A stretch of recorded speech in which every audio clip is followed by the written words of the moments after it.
பச்சமை பேனாவை அதுக்காகவே கொண்டு வந்திருக்கேன் சார். இந்த பச்சமை பேனாவில் நான் ஒரு சைன் போட்டா ஆக்கிரமிப்பாளர் 2 ஏக்கர் நிலம் அவனுக்கு வேற நிலமே இல்லைன்னா அந்த நிலம் அவரை சொந்தம். நான் யார்கிட்டையும் அனுமதி வாங்க வேண்டிய தேவையில்லை.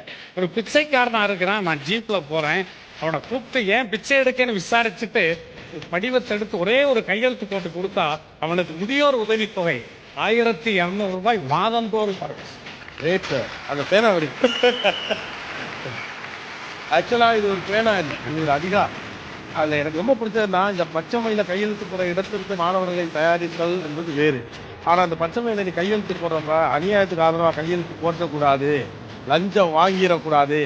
ஏன்னா எந்த இடத்துலேருந்து அது தொடங்குமோ அந்த இடத்துல தவறு நடக்கக்கூடாது அப்படின்னு சொல்லி இந்த அதிகாரத்தை கொடுக்குறதுக்குல சார் நீங்கள் நிறைய பேர் தேடிக்கிட்டு இருக்கிறாங்க இந்த வேல்யூஸோட ஏற்றுக்கு உண்மையிலே சார் நிறைவா வச்சுக்கோங்க சார். எனக்கு எப்போ போட்டோ எடுக்க